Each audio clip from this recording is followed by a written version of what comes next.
Story 1. Husband, 32 male, and his friends have a nickname for me, 35 female, in their group chat. He won't tell me what it means. This happened a couple days ago.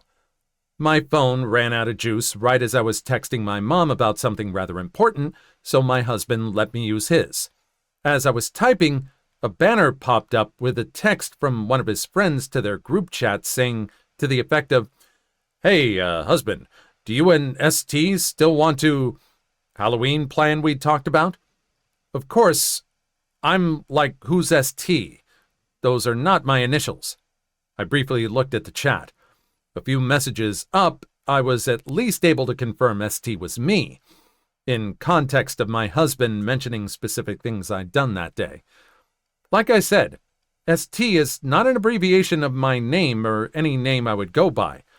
None of our friends calls me by anything other than my real name, so I was confused. I showed him the chat and asked what it stood for. He suddenly looked really flustered. He grabbed his phone back and said, it's nothing, just a nickname." "Okay. Well, what's it stand for?" He literally wouldn't tell me. He just kept saying, "Don't worry about it."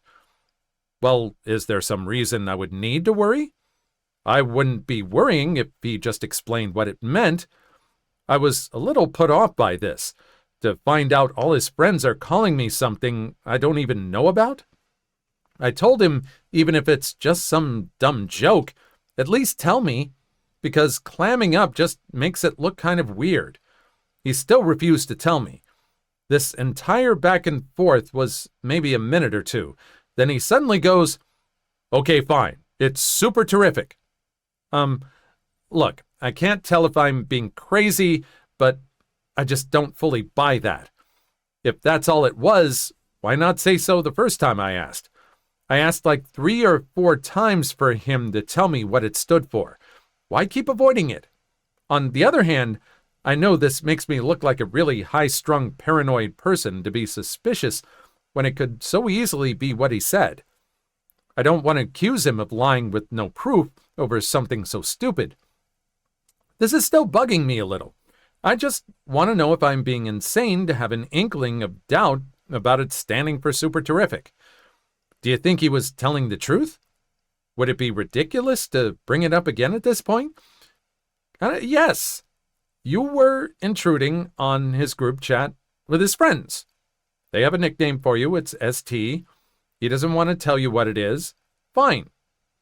Just kind of leave it alone at that point. I don't think you'd want to know the answer if it wasn't super terrific. You know, I can understand you were using the phone for your own stuff, but when someone else's conversation came up, you listened in. It's like you making your way to a private conversation a group of people are having by themselves. You just leave it alone. Story 2. Speak to me in my native white language. If you insist, sir. I used to work at a gas station in a pretty culturally diverse area, but overall was basically the border between a very rural area and a suburban area in Florida. The suburban area was more culturally diverse with the different businesses around and access to the highway. The rural area was what you would call redneck country, and anyone who lived there would tell you the same. I'm Filipina, and those features kind of show. I have high cheekbones, dark hair, dark eyes, and somewhat tan skin. I'm more light-skinned because my mom is white, so it throws some people off. But I'm almost never identified as Filipina because I speak Spanish. In that particular area, we had a lot of Spanish customers, so some would overhear me speak to them in Spanish and either look surprised that I knew how to speak it, or more commonly, mistaken me for being Hispanic. One morning around 4:30 or 5 o'clock, a Hispanic regular came in and got his usual coffee, water bottle, and a pastry of some kind that we sold. We'd usually talk while he made his coffee because we'd just opened up and it was just completely inactive around that time. He was on his way out to head to work when another easily 6-foot middle-aged white gentleman swung open the door with a very annoyed expression. I was caught off guard not only because he swung open the door aggressively, but because there was no other car in the parking lot or at any of the pumps, so I had no idea where he came from. My regular tells me adios, so I naturally responded with pase un buen día. I think my mistake was that I looked at my new customer before I was done speaking to the previous one, and this made him very angry.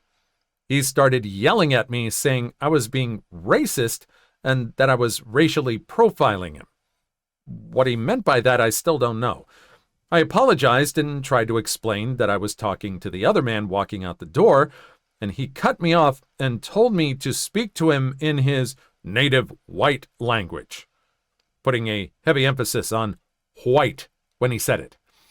I then began to say random phrases I could remember in various languages, like French, German, Italian, threw in a little Polish in there, and he went off. Stop! I can't understand what you're saying, you fracking border rat shrew.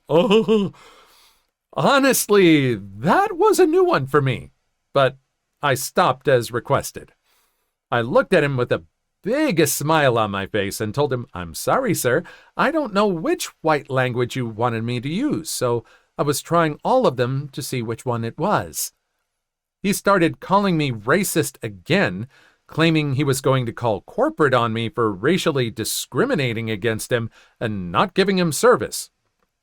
I told him I didn't know what he wanted me to do for him yet because he was too busy racially profiling me and spitting racial slurs at me for me to ask him. He smiled smugly and said, nobody's going to believe my illegal butt that he said any of that anyway. I politely pointed to the cameras around the store and told him that I had 8 different angles of him saying all of it to me. His smile vanished. He told me to frack off and go to hell and stormed out. Honestly, to this day, I have no idea where he came from or what he needed from the store. But that experience hasn't and probably won't ever leave me. Sir, wherever you are now, I hope you're a little more cultured and at the very least understand that not all white people speak English.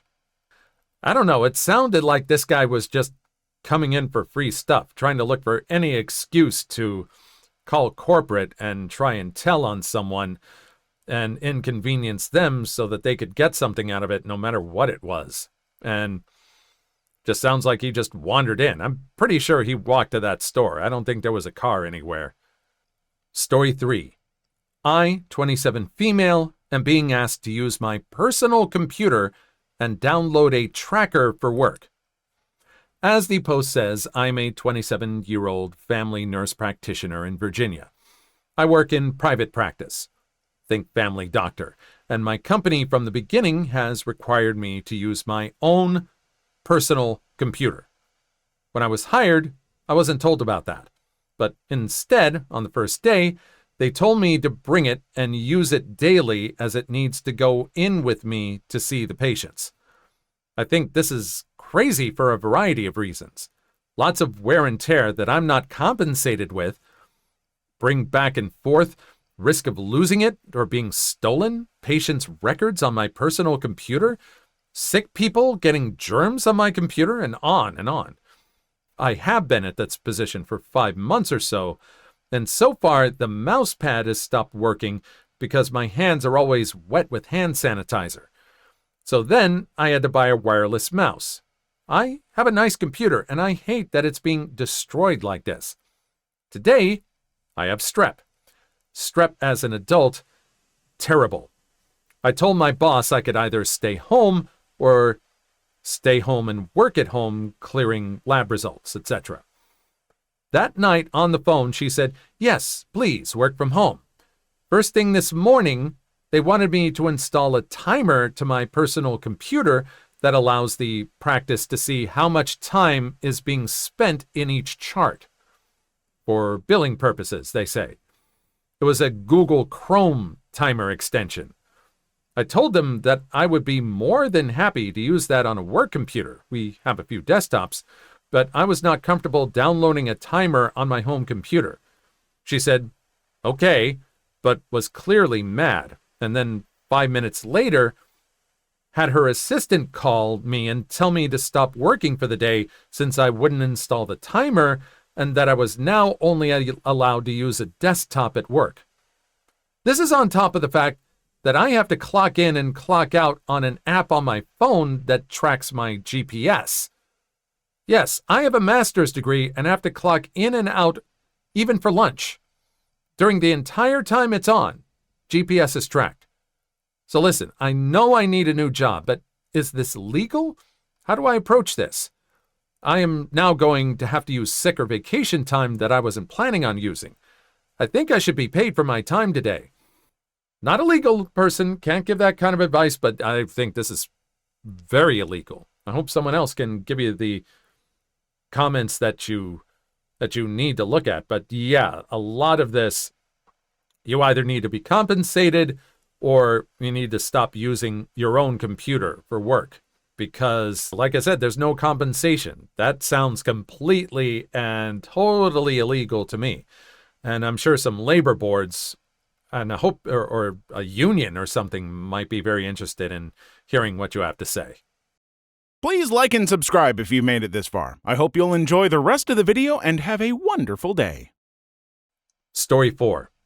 I ruined my stepmom's 50th birthday party over cake. My stepmom was a nasty woman to grow up with.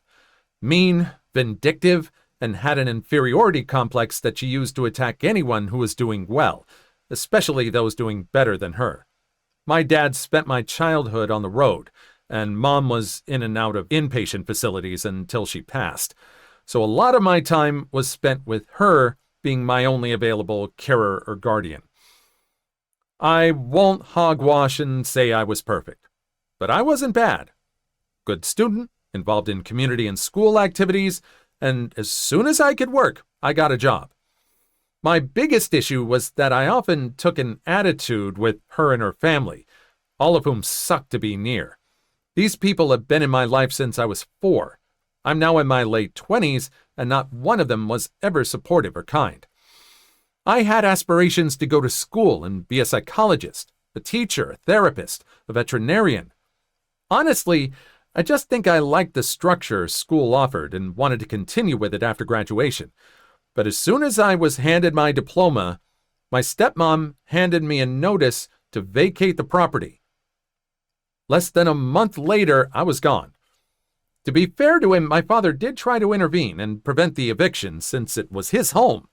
But she was the main occupant in the house, and we were informed by a local cop that she could in fact remove me from the home and press trespassing charges if I ever came back. To this day, I think he was likely full of bull and didn't want to deal with it. So I was 18, homeless, and supposed to start college a few months later, and I had chosen a local school and rejected better scholarships so I could stay home and save money on housing. I found a place with a man that became my best friend, and I did try to attend school, but honestly, it just didn't feel right anymore. Between full-time work just to scrape by and the mental health issues that arose in the aftermath, I couldn't continue and dropped out. My dad was unable to offer much support, and most of my family never cared to intervene since she had convinced the majority of them that I had chosen basically to go no contact with them. She would call and gloat about how hard the real world is, made snide comments about my soon-to-be passing mother, and in the same breath offer sympathy and support if I came back home. At holiday dinners, she would tell everyone I was the first psychologist she'd ever seen working the till at McDonald's, and if I defended myself, I would be chastised for not taking a joke. It was humiliating, and after a few years, I realized I could block her, and she couldn't do a thing about it, so I did. My life did turn around. I work as a pastry chef in a bakery I adore, and would love to buy someday if the owner would let me when he retires. It's not a life I ever imagined for myself, but it's a good one that I share with my fiancé, and I wouldn't trade it for anything. In the past 2 years, I resumed contact with my dad, and as a result, his wife again.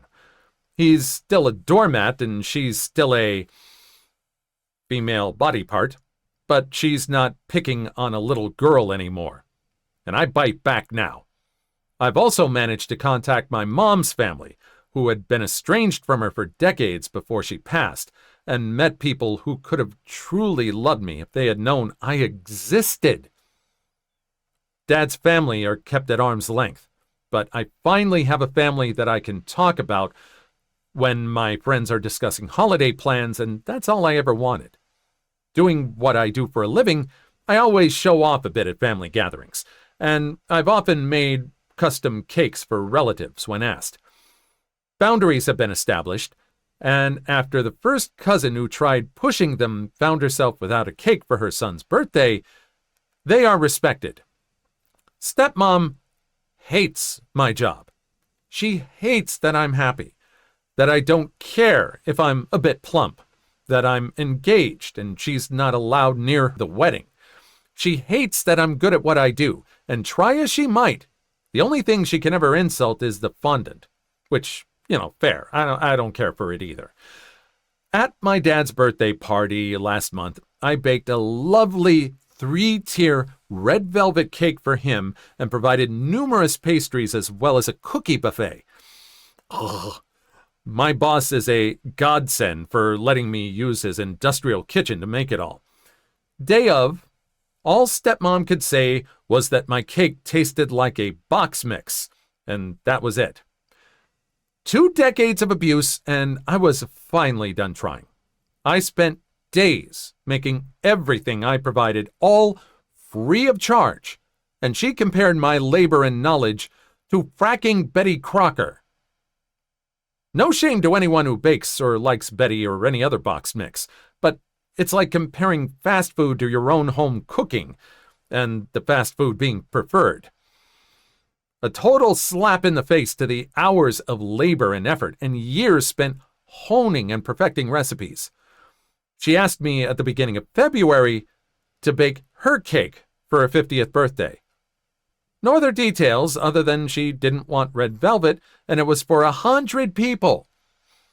I agreed. I stocked up on Duncan Hines and canned frosting, slapped the frosting on top of awful sheet cakes a day before, and didn't bother decorating any of them. Stepmom was livid. I ruined her birthday, embarrassed her in front of her friends and family. How could I be so callous, etc.? I just told her she compared my cake at Dad's party to Betty Crocker, so she must prefer low-effort cakes. I left shortly after she started crying. Apparently, she had planned on Instagramming the party and had planned on my normal quality of care for my desserts. Dad didn't care. He just said it was best if I'm not around for a bit, and we met up somewhere other than his house. I don't want to be near her again, and I hope her family choked on that dry cake. Yeah, she's making a bigger deal of it, and the fact that she thinks she can insult you and yet wants you to do stuff for her? Like you said, you bite back now. You're not someone she can boss around anymore. Excellent. Fine. She asked for a cake. You gave her a cake. She didn't give any other details. Fine. Great. Perfect. You don't have to talk to her again. Great. Story 5. Am I the a-hole for letting my sister walk down the aisle despite my fiancé and his family's objections? I, 23 female, was raised by my older half-sister, 32 female. I never met my dad, and our mom OD'd when I was 10, and my sister was 19. My sister's dad was still in her life and was willing to support her, but not me. My sister chose to be my guardian, and her father's family went low contact with her as a result. In order to raise me, she gave up a lot. Her relationship with her father, college, her 20s, and so much more. A few months ago, I got engaged, and I told my sister that in addition to being my maid of honor, I also wanted her to be the one to walk me down the aisle. All my life, she's had to fulfill so many roles for me. Big sister, mother, father, friend, that it only felt right that those multiple roles be honored on one of the biggest nights of my life.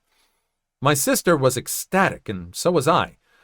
But when I brought it up with my fiancé, he objected. My future in-laws are very traditional, and my fiancé had always expected that his wedding would be a very traditional white wedding. He said that it was great that my sister-in-law was my maid of honor, but that her having two roles wasn't, and that it wasn't appropriate for her to walk me down the aisle since that's usually done by a man. Apparently, his family had assumed that my future father-in-law would be the one to give me away since I don't have any male relatives. I told him that I appreciate his father being willing to fill that role, but that the one who makes me the person I am is my sister, and so it's right that she be the one to give me away. It turned into an argument that spread to my in-laws. My mother-in-law called me a few days ago to say that although she understands how important my sister is to me, that it's also my fiancé's wedding, and that I shouldn't be putting my sister before him on his day. I definitely heard her on that, but this is still important to me. At this point, my sister has even said that she doesn't mind just being the maid of honor, and that she doesn't want to turn my happy day into something stressful. So now it's just me holding out and being stubborn. But I really don't want to concede on this point. Am I being the a-hole? Why does this family get to dictate who gives you away? There's a lot of things that they might have a say about, like the people that are your groomsmen, that the fiancé has, the groomsmen, that, the bachelor party and that. Does he also get a say in your bachelor party? No. If this person, and it sounds like this person was very big in raising you, that would be the person to give you away. I don't think they should have a say in it at all, despite how traditional they are. What's going to happen? I mean, it's not like it's not legal. I'd really think that they are being closed-minded about this and not acknowledging the big role this person had. Why would the father-in-law give her away? Why? Please leave your story in the comments. I would love to make a video on them in the future. Also, don't forget to like and subscribe.